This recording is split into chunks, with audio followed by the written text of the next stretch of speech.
In recent years, the world's become an unsettling place. We've experienced financial meltdown, the mass movement of refugees, and political upheaval both in this country and abroad. The result is that many old certainties appear far less certain.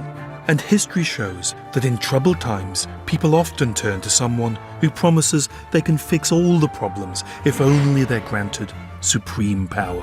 And that is the appeal of the dictator. It's never a problem to find potential dictators. My search through the archives of the groundbreaking history series Time Watch and 60 years of BBC documentaries shows how filmmakers are drawn to dictators for the compelling stories they make.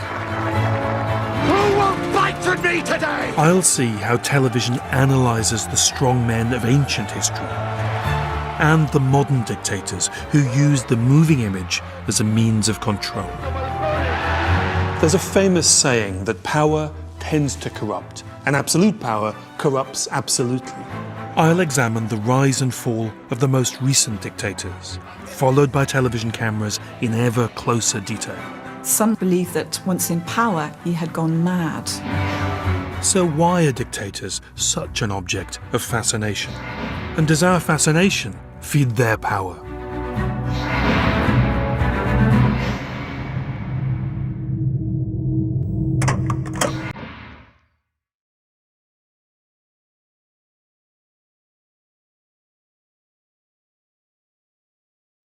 The man who wrote that absolute power corrupts absolutely knew a thing or two about power.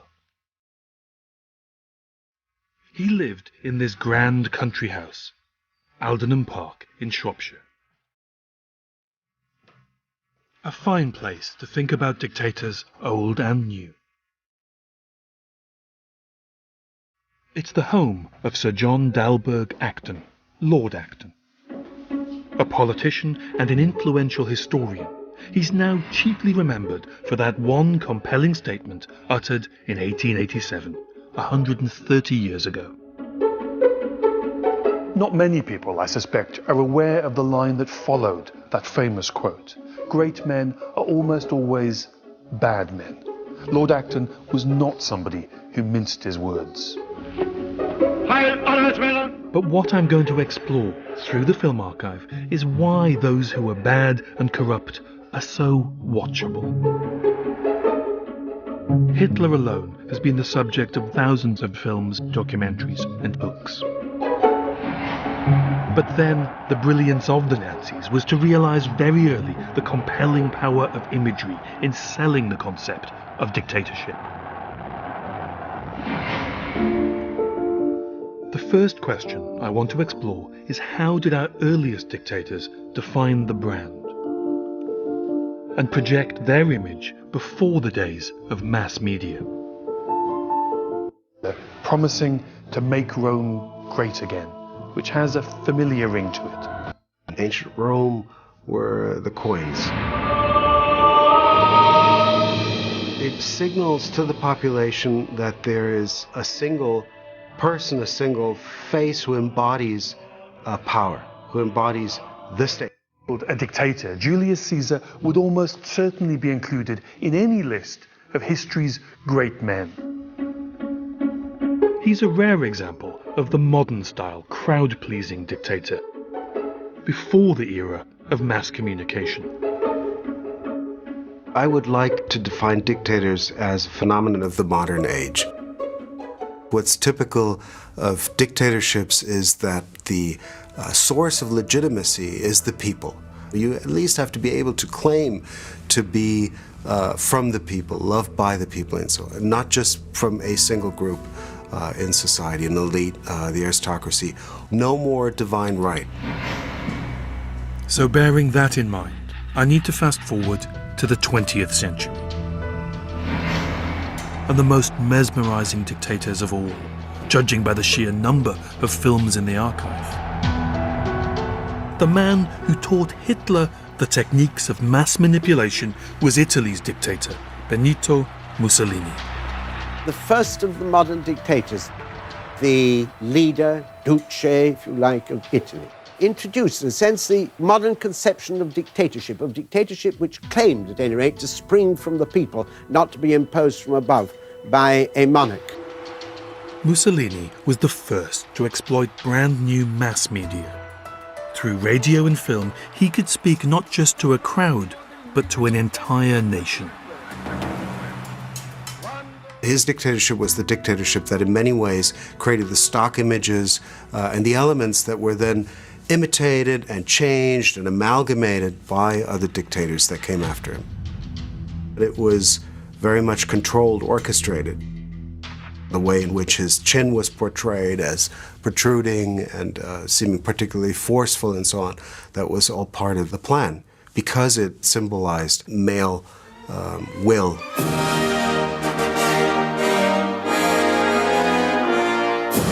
To recapture the power and glory of ancient Rome had been the dream of Italian nationalists since the unification of Italy in 1870.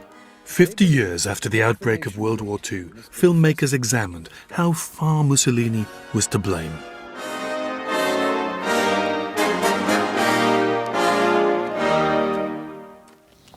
Mussolini's elder son, Vittorio, now aged 73, visits his father's tomb in Predappio in northern Italy. Vittorio remembers the ambitions of his father. Mio padre, Benito Mussolini. My father, Benito Mussolini, had a big dream. He wanted a strong and fierce Italy, respected for its law and order and highest form of social justice. He wanted a new Italian character, worthy of its Roman heritage and the brilliance of the Renaissance. Such a race could have been amongst the future leaders of the world. Mussolini era dominante. Mussolini was a powerful figure. A glance, a gesture was enough to send the crowd into raptures. People used to become oblivious of everything but their idol and shout with tremendous enthusiasm. Mussolini's showmanship impressed one person in particular, and with terrible consequences. This is a curious thing. Mussolini was the one man whom Hitler genuinely accepted as an equal. And I think one can say, whom Hitler genuinely took seriously. The fact that Mussolini and Hitler rose together raises an uncomfortable question in our own unsettled times. Did these two fascist dictators emerge around the same time by coincidence, or was there something about their era that made fascism inevitable? Time Watch concluded that Europe, devastated by the First World War, provided just the environment in which Hitler could thrive.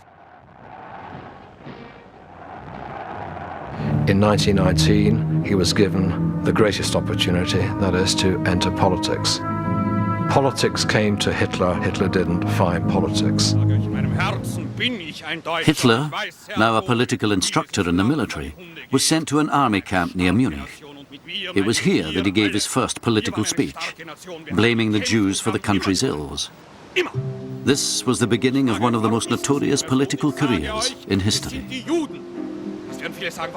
Hat gesehen, dass reden kann. Das war diese große. He realized that he could speak. That was his great discovery. Weil genau den Nerv der Zeit erwischt. People came in droves because he hit the nerve of the time. People no longer wanted anything to do with the old politicians. They wanted someone from the grassroots, one of us. A simple man of the people as the savior of the Germans. Hitler's appeal went far beyond politics. Bizarrely, in retrospect, he was also a sex symbol. In recent years, a huge cache of love letters, many of which have sexual overtones, was found. Women, German women, writing to Hitler, expressing their love, saying that they would like to have a baby with him, and so on. But what gave Hitler that massive ego, which all dictators share? On the 60th anniversary of the dictator's death, Time Watch looked at the first in-depth analysis of Hitler's psychology. We know Adolf Hitler as the man responsible for the bloodiest crimes in history. He rose to power portraying himself as the savior of the German people. But what lay behind this facade? In 1943, at the height of the war, the American Secret Service tried to get inside the mind of the Führer. They ordered a team of Harvard psychologists to put together a top-secret psychological profile. Hitler was a weak, frail little boy. But there was one thing that marked him out as special in his family. He survived. His 3 brothers didn't. They all died young. And what does this mean for Hitler? Well, in his immature way, he probably wondered why the others had died, while he continued to live. And it is natural for a child to draw the conclusion that he would be favored in some way, or that he was chosen to live for a particular purpose, that he was under divine protection. Vor uns liegt Deutschland, in uns marschiert Deutschland und hinter uns kommt Deutschland. This is what Freud called the Messiah complex. There's no question that Hitler believed he had Christ-like qualities. That Freudian approach was just the first of many attempts to understand Hitler's inner character, and to understand how it was that someone so dangerous was able to win over millions of people. In recent years, the world's become an unsettling place. We've experienced financial meltdown, the mass movement of refugees, and political upheaval both in this country and abroad. The result is that many old certainties appear far less certain, and history shows that in troubled times, people often turn to someone who promises they can fix all the problems if only they're granted supreme power. And that is the appeal of the dictator. It's never a problem to find potential dictators. My search through the archives of the groundbreaking history series Time Watch and 60 years of BBC documentaries shows how filmmakers are drawn to dictators for the compelling stories they make. Who will fight for me today? I'll see how television analyses the strong men of ancient history and the modern dictators who use the moving image as a means of control. There's a famous saying that power tends to corrupt, and absolute power corrupts absolutely. I'll examine the rise and fall of the most recent dictators, followed by television cameras in ever closer detail. Some believe that once in power, he had gone mad. So why are dictators such an object of fascination? And does our fascination feed their power?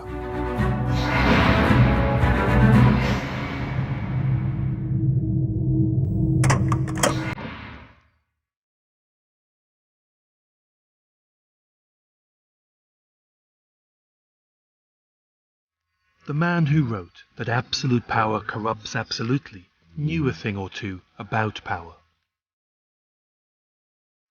He lived in this grand country house, Aldenham Park in Shropshire.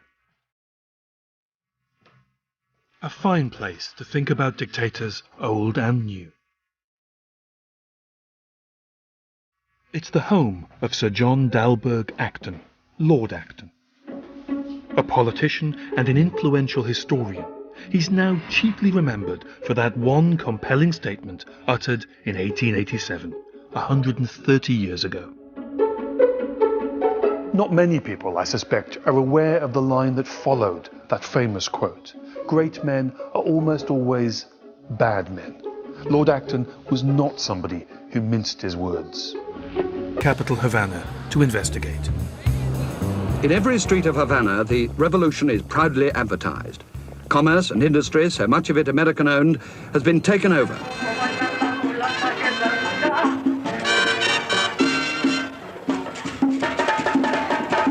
The famous Tropicana still presents a lavish extravaganza under this uniquely Cuban revolution. But the prices are much cheaper.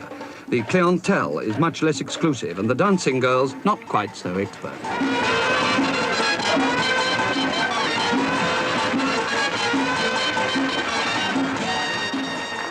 The Cubans are a gay, pleasure-loving people. And the nationalization of the previously exclusive bathing clubs, like the nightclubs, has been a popular feature of the revolution. The luxury hotels, too, are nationalized, guarded by Castro's militia, armed with communist-made weapons, a formidable force if its marksmanship matches its sex appeal.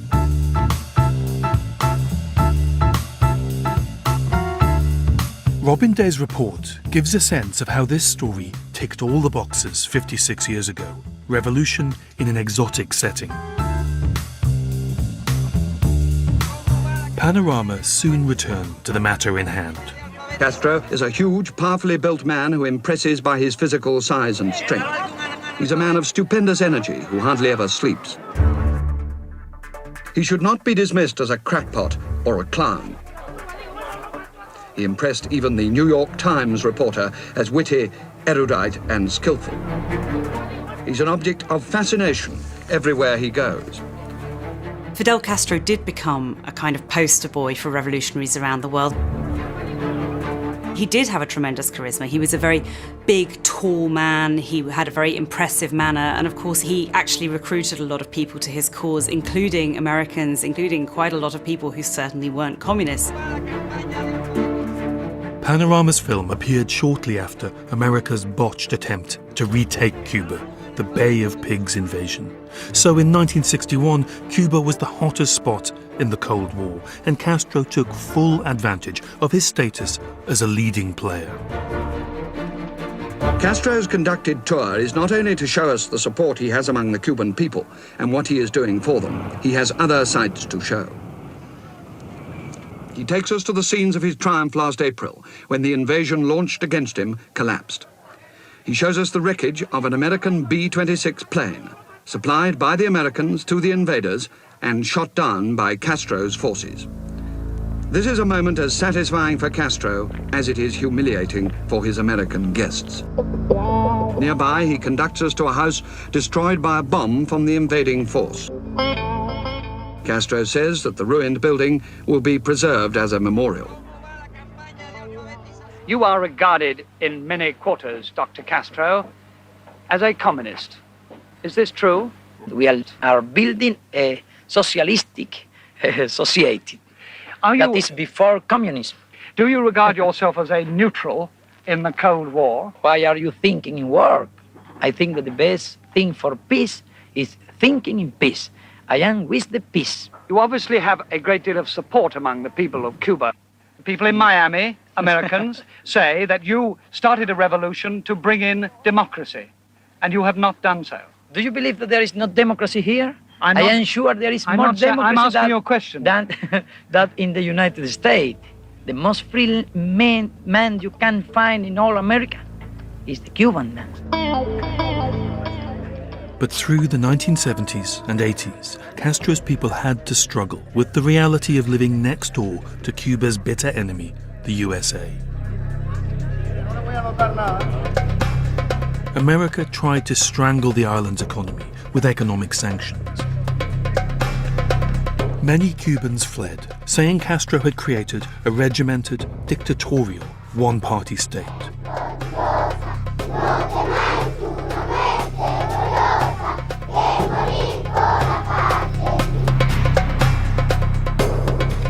His regime was only saved by taking in supplies from Cuba's communist ally, the Soviet Union.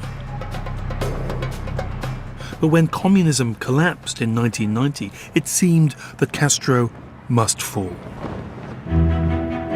History has conspired to isolate Cuba. In Europe, Cuba is losing its main ideological allies. Moscow, the island's chief supporter, is making major structural adjustments to communism, while Castro's comrades in the Eastern Bloc have jettisoned it completely. In Latin America, the 1980s have seen the rejection of totalitarianism of both left and right. One by one, the dictators have fallen to democracy. Now, the last one-party state in the region, Cuba alone has survived. In 1991, filmmakers arrived in Cuba expecting to witness the death throes of the Castro regime. But instead, they found Castro still on top form after 32 years in charge, his beard longer and bushier than ever. An adoring welcome from little Fidelistas. This is the Castro cult, and it's reached truly epic proportions. The bearded one is larger than life, and despite current problems, he's still a national hero to millions of his subjects. The closest thing to a communist monarch. Despite food shortages and claims of political repression, these filmmakers found a strong fan base out in the streets. Pensar que soy lo más grande que hay en el mundo entero, mi vida, en el mundo. No hay otro como él, hija. Y con Fidel nos vamos a morir al precio que sea necesario. Muchas gracias. Eso era lo que yo quería. Fidel Castro relinquished power in favor of his brother Raúl in 2007. And on the 50th anniversary of his revolutionary victory in 2009, filmmakers found the Castro family business still firmly in control. The Castro brand was now so strong that his name alone was revered. Fidel Castro went on to survive numerous CIA assassination attempts. In the end, it was ill health which forced him to step down. His younger brother, Raúl Castro, has taken over the presidency. The communist system remains virtually unchanged. Fidel Castro, who died in 2016, was a master at creating and then exploiting his image. Yet he didn't suffer that fatal flaw which affected many of the dictators who followed, megalomania. Everything I've read about Fidel Castro does seem to tend to him having a considerable streak of narcissism. But it doesn't necessarily find focus in the same way as some other dictatorships. If you travelled around Cuba, you very rarely saw posters of his face. Nor did you see landmarks named after him.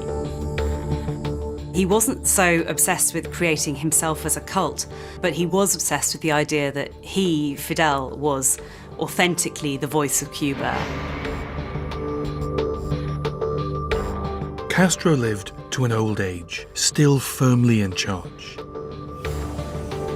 Now, I want to look at the dictators who came after, and who most certainly did develop megalomania.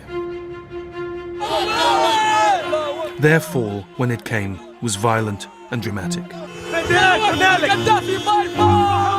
First, how television watched this young man morph into a dictator who became known as the Mad Dog of the Middle East. When Army Colonel Muammar Gaddafi led a successful coup in Libya in 1969, he was, remarkably, just 27 years old. For the first few years of his rule, he was wildly popular, promising to develop Libya's oil reserves and rebuild the nation for the poor. But at the same time, there were rumours that he was also funding terrorism abroad. And so, a hero on the one hand, a potential villain lurking underneath, a compelling target for documentary makers. A film from 1976 helped establish Gaddafi's favourite image of himself, the Bedouin leader born of the desert. Bedouin tribesmen in Libya ride to greet their head of state, Muammar Gaddafi, a latter-day prophet out of the desert, who has thrust his obscure country into the world headlines as an apparent haven for hijackers and revolutionaries. So who is this man who prays 5 times a day and bases his revolution on religion? The film was all the more exotic for Western audiences 40 years ago, before there was much knowledge of Islam.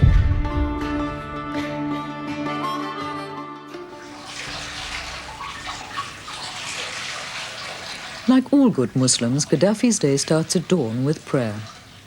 Here he performs the ritual ablutions which symbolize a spiritual cleansing before he can talk with his God. He's a fervent believer in Islam and religiously follows the moral code of the Quran, Islam's holy book.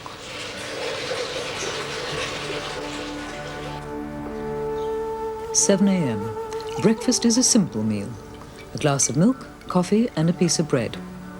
It's a soldier's house, furnished right out of the local store and identical to the other officers' homes in the Tripoli barracks. He's a good-looking man with a gaunt and anxious look. He's 35, twice married, and has 5 children. He doesn't drink, as the Quran demands, nor smokes.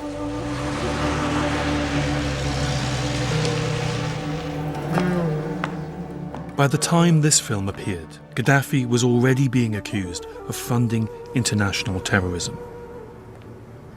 It's impossible to know, 40 years on, why he granted filmmakers this degree of access. But the film appears to take at face value Gaddafi's claim that he was a religious man, driven by the dictates of his faith.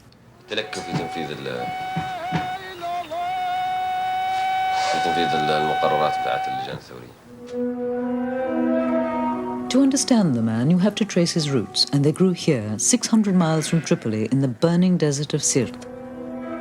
He grew up tending his father's camels and goats. His parents were illiterate Bedouin, and it was here that Gaddafi's concern was kindled for the poor of the oasis in the desert interior. Today, his parents still live here in a tent. It was here at his mother's side that the young Gaddafi's great devotion to Islam was founded and nurtured. I asked them what Gaddafi was like as a child.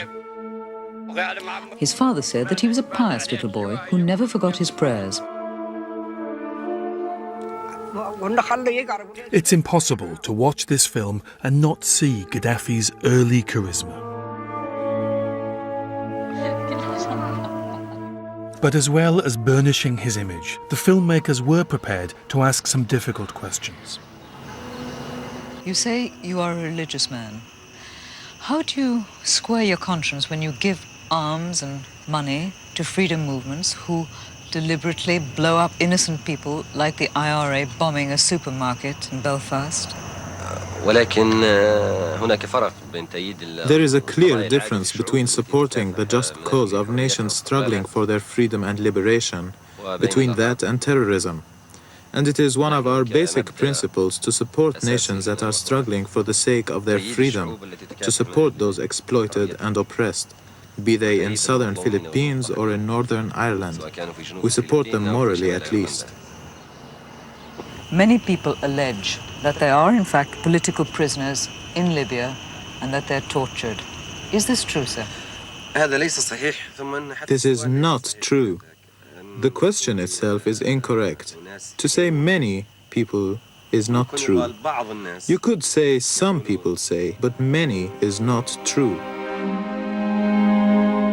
Filmmakers watched in fascination as over the decades Gaddafi seemed to delight in his own image as a dangerous outlaw.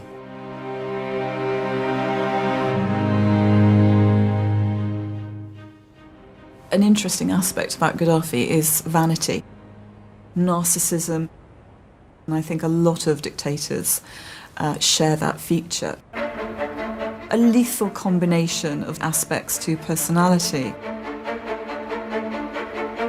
Gaddafi's enemies charged him with spending Libya's oil money to fund terror groups abroad.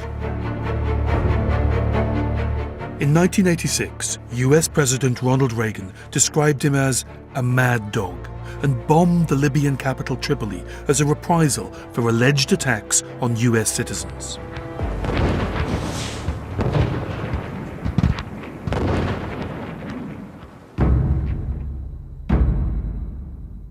Over the next 2 decades, Gaddafi's appearance and behaviour seemed to grow ever more eccentric.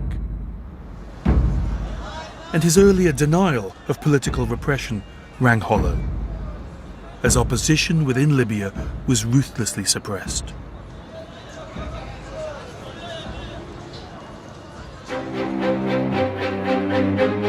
But those opposing voices couldn't be silenced forever, and in 2011, as the Arab Spring uprisings toppled one dictator after another, Libyans finally turned on Gaddafi. Filmmakers found this former soldier of Islam now at war with his own people.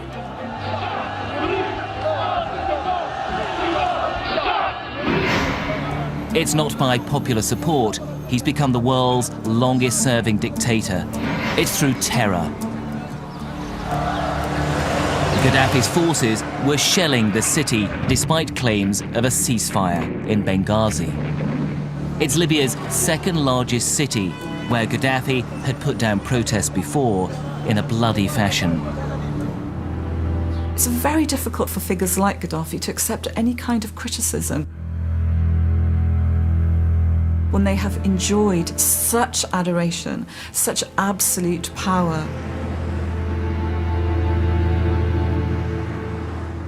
This is how he tried to persuade his own people to surrender.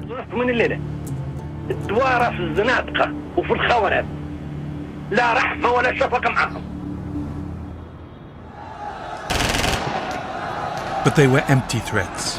Gaddafi's power was gone. There is jubilation in Libya. Colonel Gaddafi has been killed. After 42 years in power, it was an ignominious end. Gaddafi was dragged from his hiding place in this sewer pipe and shot. Once a bright hope in the Arab world, he faced powerful enemies abroad and finally lost support within Libya. Gaddafi was unquestionably cruel, but nevertheless compelling.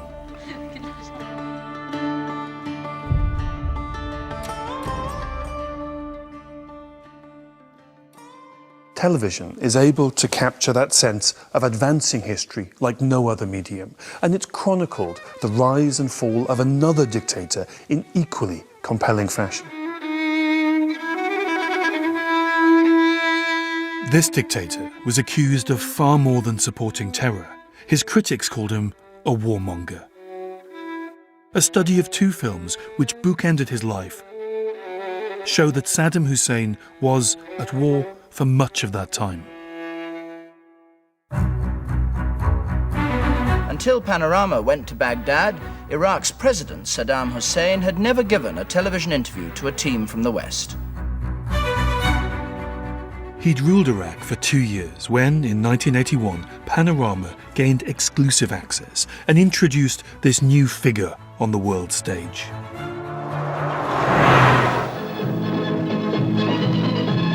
Looming over Liberation Square, in every shop window, office and workshop, is a portrait of the president. Virtually unknown in the West, Saddam Hussein with his crinkly smile is an ever-present image to every Iraqi. Saddam Hussein is everywhere.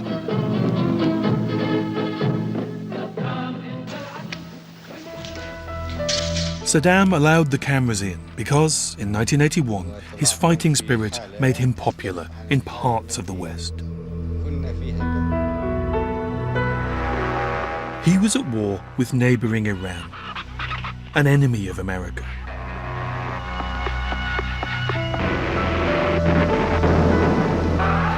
At certain times, dictators can be very attractive to external powers. They're perhaps repressing the enemies of other states, but, be careful what you wish for. If he no longer wants to be your puppet, then you find yourself in a lot of trouble.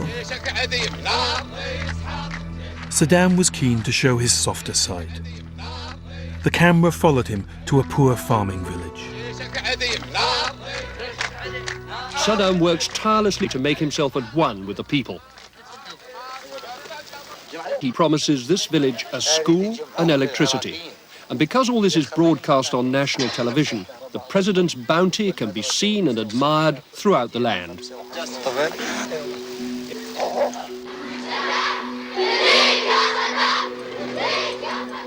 In Saddam Hussein's own words, if you win over the children, you win over your future.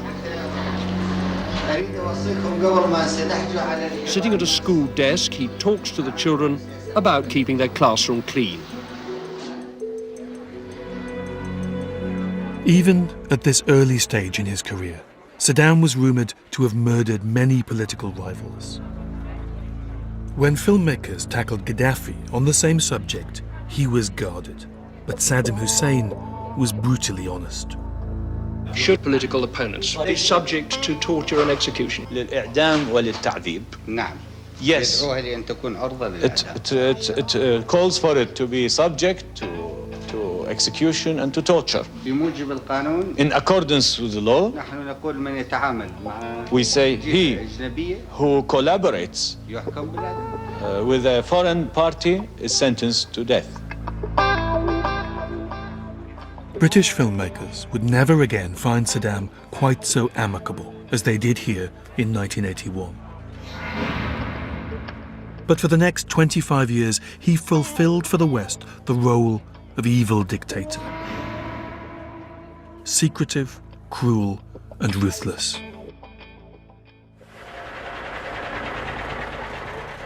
In 1990, he invaded Kuwait, prompting the first Gulf War. Also, the first war in history to be played out live on TV.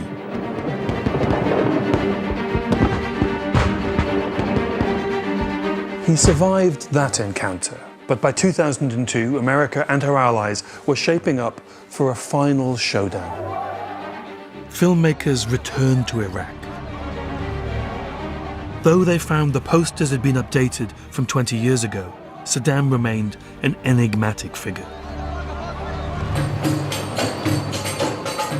In Baghdad, Saddam is everywhere, but he's only seen through images that he's approved. He's the most widely recognized, yet least known dictator in modern history. The producers tracked down someone who did claim to know Saddam's innermost secrets. For years, Washington has tried to analyze his unique psychological makeup. When I went there, I found out how Saddam followed his hero Stalin, using violence not only to gain power, but to keep it. This is not a madman, but he does have the most dangerous personality that we know, what I call malignant narcissism. So on the one hand, he's so caught up with his own vanity, his own messianic dreams, that there's no room for the pain or suffering of others. That doesn't count at all. And he's got no conscience whatsoever, and making it all the worse, will use whatever violence is necessary to carry out his ambitions, and violence has been the hallmark of his very success. The trigger that Saddam was about to commit something terrible was he would start blinking rapidly. Everybody knew that when he started blinking rapidly, he was going to have somebody killed or wreak some terrible thing. It was usually terminal, as one of his arrested ministers was to find. His wife came to plead with Saddam and said, "Your Excellency, my husband has always been loyal to you. Please return him to me." He promised her he would return her husband to her the next day, which he did, chopped into pieces in a black canvas body bag. As dictators become thinner and thinner on the ground, Saddam seems like a throwback to an earlier era, a man with the power of life and sudden death over everybody he controls. An observation which goes right to the heart of our fascination with dictators. The will or the whim of a single individual that can alter the course of history. The character analysis may well have been accurate, but looking back now at this 2002 film, there is one understandable yet monumental error. Filmmakers had bought the official line on Saddam's secret weapons. Saddam's darkest secret. His arsenal of weapons of mass destruction were bigger than anyone imagined.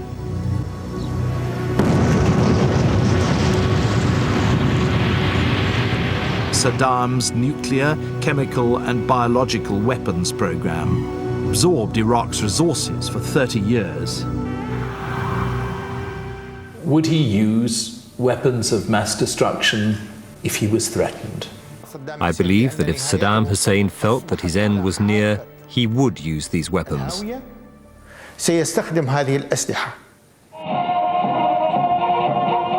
it's that fear that's behind the mounting pressure to deal with Saddam once and for all. As each day passes, so the argument goes, he's getting stronger and more dangerous. Now the Americans seem to be gearing up for another Gulf War, to wipe him out. It certainly won't be easy. People who adore him and the people who think he's the most dangerous, nastiest dictator on earth agree that he operates on the grand scale. It seems fair to assume that when the time comes, he won't go quietly.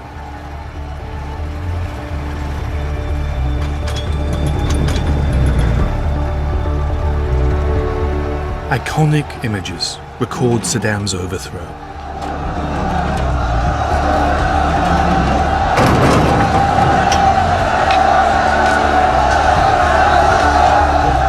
Yet we now know that the end of the war was the start of Iraq's real agony. This, the first draft of history, has had to be entirely rewritten.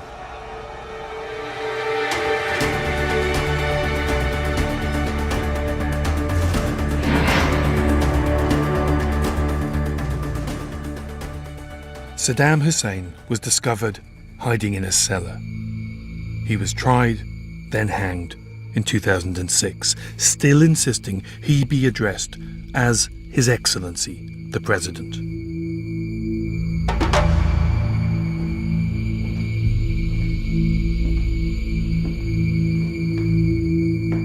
This last dictator proves as much as any that power corrupts. He assured the world that he would bring peace and harmony to his war-torn country. But instead, as the archive reveals, he slaughtered his own people by the thousands. Again, he's proved irresistible to filmmakers. Africa's most tenacious dictator, Robert Mugabe.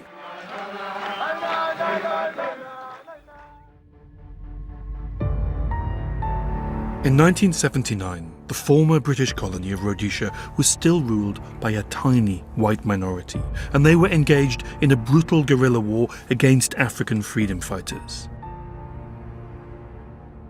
Long live Comrade Mugabe! Mugabe! Robert Mugabe was just one of several leaders who were condemned by much of the British media. Filmmakers set out to discover whether the horror stories were true. People of Zimbabwe, victory is certain.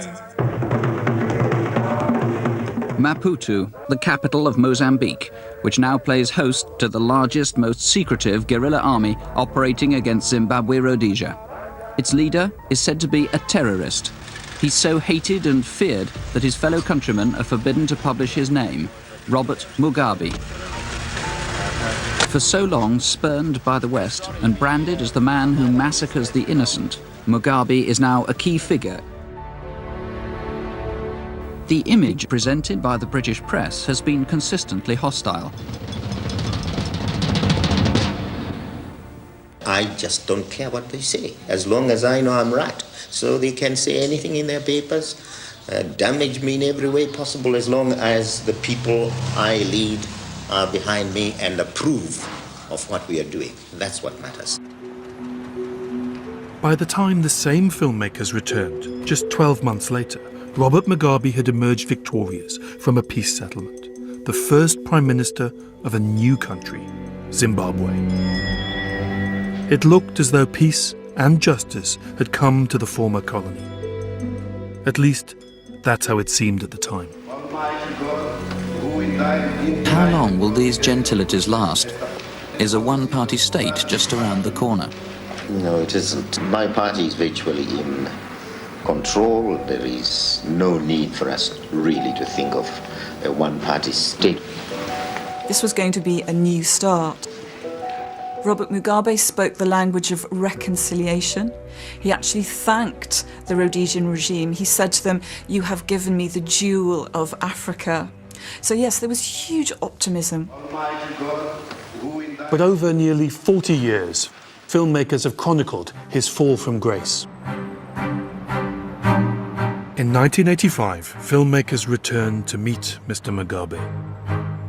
And this time, they were scathing about what they found. Mr. Robert Mugabe, the Prime Minister of Zimbabwe. Once he was a Marxist guerrilla leader in the war against Rhodesia's whites. Now, Comrade Bob, as he's called, is due to hold elections. They're unlikely to be free and fair. He calls his opponents dissidents and wants to set up a one-party state. Robert Mugabe was taking a critical step towards dictatorship. The political opposition would be outlawed. One-party state! It's really in keeping with our own traditions and our own philosophy of an African society. The dissident party are destined not only for rejection, but for utter destruction as well. I don't see the sense really in the multi-party state as you have it in Britain or in the United States or in Western Europe. Mugabe had already developed a dictator's fondness for statues of himself. Mr. Mugabe and his party have commissioned a memorial to the liberation struggle. Designed by North Koreans, panels depict the history of the war and ascribe the credit for victory to Mr. Mugabe himself. Although the evidence wouldn't emerge till later, Mugabe was already sealing his grip on power by liquidating potential rivals. He was very impressed with North Korea's attitude to power, and after a visit there,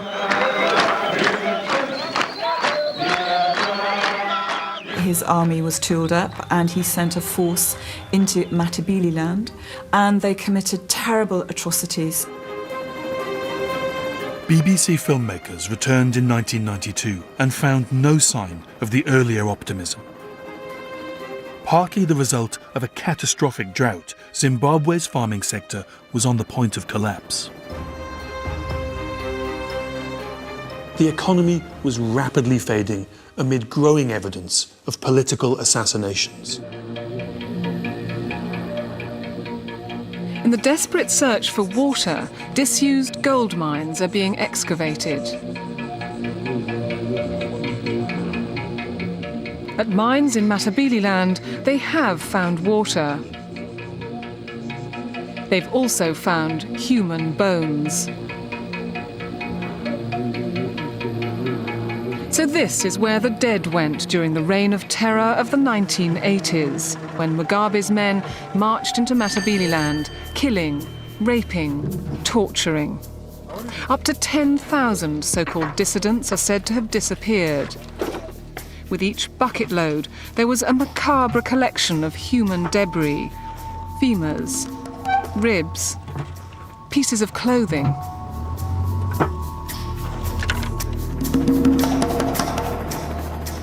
Angered by films like that, Robert Mugabe banned the BBC from entering Zimbabwe.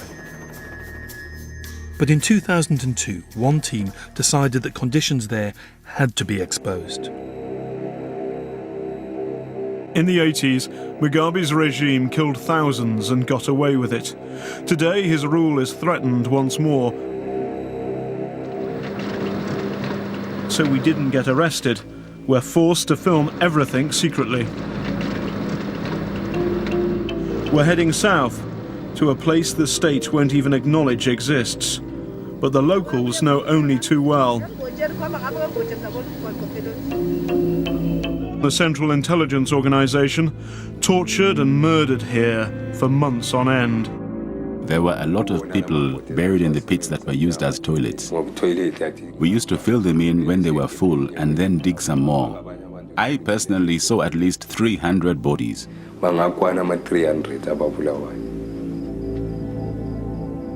Bones never lie, so they were dug up and dumped elsewhere. The grave tamperers didn't even bother to fill in the holes in the ground, plain evidence of mass murder. Everyone who spoke to us could face torture or even death for doing so. With the opposition suppressed, Mugabe entered his 4th decade as dictator.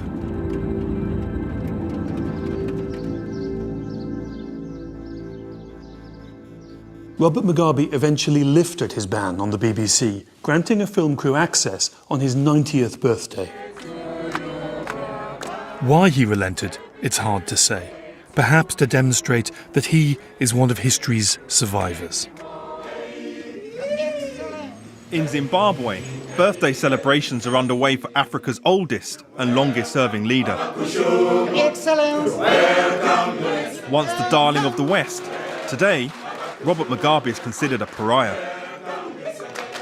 As he celebrates his 90th birthday, I've been given rare access to the president, whom the West love to hate.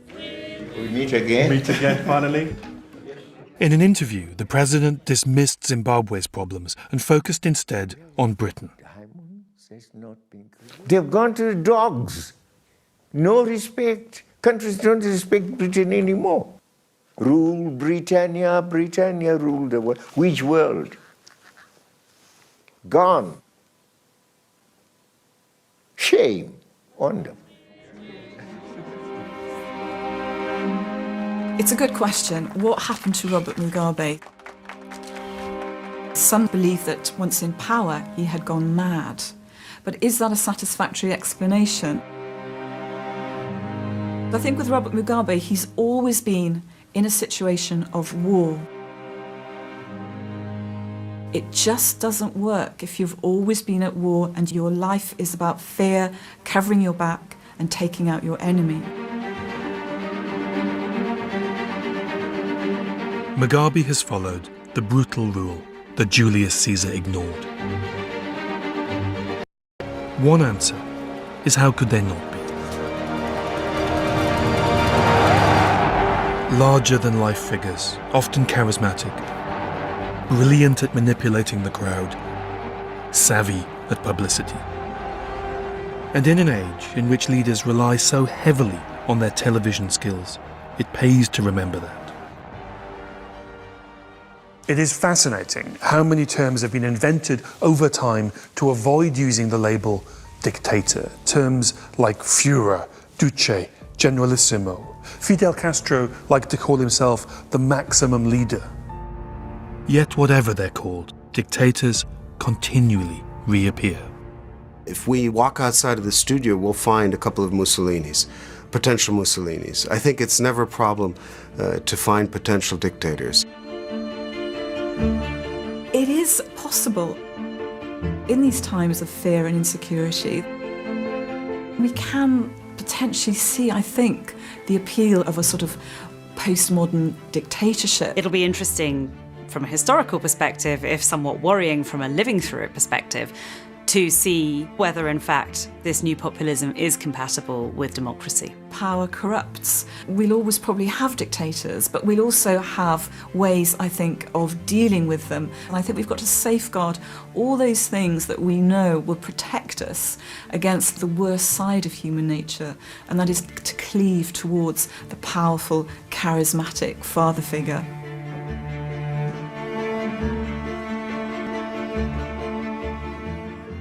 I'm certain that the film archive contains valuable lessons, but in this case, very little of comfort. Because despite having been told so clearly that power corrupts, and having seen that it does, there are still many people willing to say, maybe this time it'll be different. And unfortunately, it almost never is.